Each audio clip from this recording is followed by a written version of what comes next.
Hey everybody, Whiskey Phoenix coming to you on this tragic Tuesday. If you missed last Tuesday's review, the reason why I personally call it Tragic Tuesday is it's the day after Manic Monday and there's still way too much time left to work in the work week.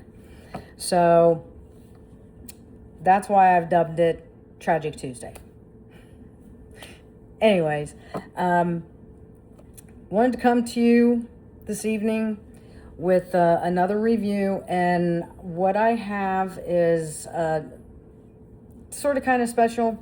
At least it was for me, because first time I got to try it, and that is the new Riff Single Grove edition of their straight rye whiskey. This is unique in the fact that they only do this once a year. I got it in, I think the release was April of 2025. I went online and ordered it, and then went down and picked it up at their distillery there in Bellevue, Kentucky. This comes in at 110.2 proof. This is distilled without chill filtration, and a lot of new Riff stuff is done without chill filtration. And maybe that's why I like their stuff so much. But what makes this unique is this is always a limited edition. I know they did one in 2024. I missed it. I wasn't big into bourbon until this year. And this comes from their master distiller, Brian Sprance, where he's really kind of trying to take the blending and the depth of character and bring this into, its purest form. The other thing that's really cool about the Silver Grove edition is there's an area in Ohio, it's an area in Kentucky called Silver Grove, and the proceeds from the sale of this bottle benefit that little city down there. What did I see? I did some research. Me and my research. It looks like, where did my tab go with my research? Well, this is just embarrassing. But like I told you, get it straight from the hip with me. No changing it. I want to say I saw that they had raised like $62,000 from the sale of the Silver Grove. There were two versions. There's the straight rye whiskey and then the straight bourbon whiskey. And I'll eventually get around to doing a review on the straight bourbon whiskey as well. So they had a little more information that I kind of wanted to pass along that I thought was kind of cool. But anyway. $62,000 raised so far. I believe this is still available down at their distillery. I want to say last time I was there, I did see it, sitting on their shelves there. And the other cool thing about this is this comes in at an MSRP of $55.99, or you might as well basically say, $56. I know that some of the stuff, during my research and whatnot, some of the stuff I came across, people, definitely feel that, for this to be a 4-year-old, 95% rye, 5% malted barley mash bill. I think the biggest thing I saw was, they just felt like, considering that it's just a 4-year-old, and the barrel proof on it, they just feel like it's kind of a little young, so to speak. But overall, a lot of the reviews were, people really were enjoying it, drinking it neat. It was a good value, for, the price point was a good value. And just the fact that the proceeds went to Silver Grove. I've been into this a couple of times, and I've sent a few handshakes off as well. But I know when I tried it, I really enjoyed it. But again, outside of one bottle that they released, I've been hard pressed to find anything from New Riff that I do not enjoy. So let's get into this. So the color on this I consider more of an amber. Look at me, I'm like showing it off screen where you guys can't see. I'm in the process. I've done a lot of moving around today, so I had to change my whole setup. It's got a nice amber, appearance to it. I don't know if I'd call it deep amber, and maybe it's because of the lighting that I'm in. I'd consider it like a medium amber. The nose on this comes at you with a spicy and a sweetness to it. Or I shouldn't say the nose, just the aroma when you pour it. You can kind of pick up that, or at least I could. So let's get into this nose.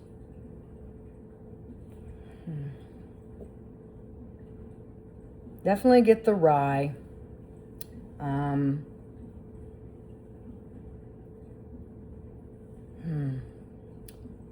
getting some hints of black pepper, maybe a little bit of citrus even, and just a slight hint of mint. Yeah, not very prominent mint. I'm sure if I open this up with some of the lime water, I probably would get a little more mint even on the nose.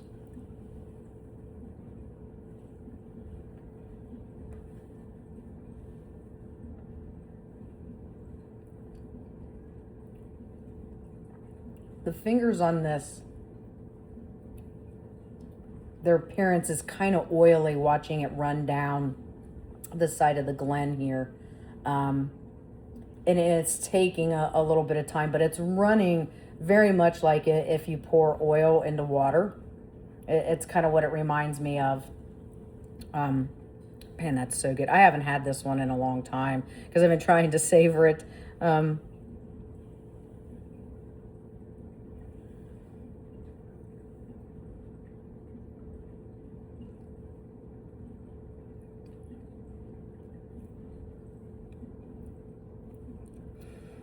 Right up front, I'm getting a really bold rye spice.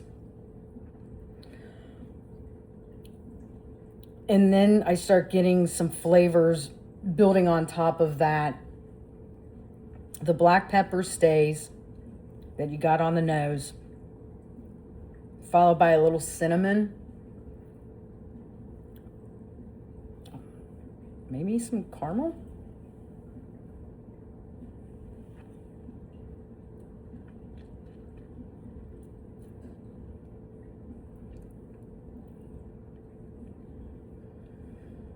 Definitely getting a little bit of orange, maybe like an orange zest, and a little bit of honey. And maybe there is just a slight hint of caramel too. I can't tell if it's caramel, vanilla, or honey. Hell, maybe it's all three.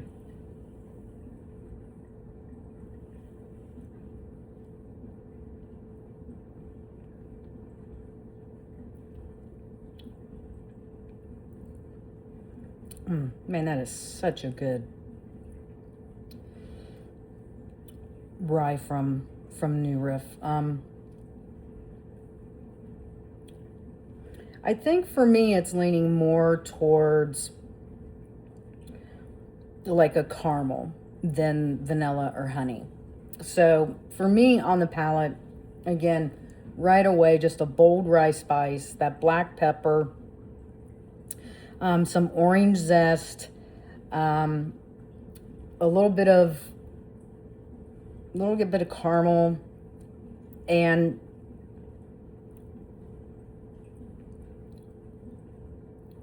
the more I let it sit there, I feel like some of the mint that was on the nose, it's trying to sneak through. So, and if I remember right, because it's been a few months since I've tried this, when I did open this up with some of the lime water, it did bring a mint finish to it on the palate. And depending on how long you've been, following me, I anytime there's a mint finish on a rye, I never knew bourbon could do that. You get a lingering spiciness. There's a little bit of a warmth that's left. And you get some notes of almost like baking spices trying to come through. Maybe like cinnamon. And there's even just a slight, ever so slight hint of heat to it. Like if I was going to rate what the heat was on a scale of, 1 to 5, I'd say it's probably like 1.5. And that could be because of the rye spice that, is on the nose and on the palate when you sip it. So, overall, I would give this a rating of probably like 8.9 out of 10. And I'm starting to lean more towards, I think I'm going to change up the rating scale to just kind of be like from 1 to 5, but we'll see. I'll continue on that stuff once I get settled and past the move and can really start focusing on this. If you can find it, I would recommend picking this up. The downside is I think New Riff is pretty limited where they can ship to. Again, I'm across the river in Ohio, and I had to order it and go down to their distillery to pick it up. So I think they're pretty limited on far as where you can ship it, or where they can ship it to. But, maybe you can find it at a decent price on the secondary market, maybe through Sealbacks or Nesters or something like that. I'd say if you could find it, for, no more than like $80, yeah, definitely pick it up. I mean, overall, this is a real solid whiskey for it to be, only 4 years old. And it comes at a really nice, proof point of 110. So there you have it. Don't forget, there is a link in my bio for a referral code for the Hang Light gummies. They will save your next day every day if you partake a little too much. There's also a code in my bio for 10% off. It is Kim10.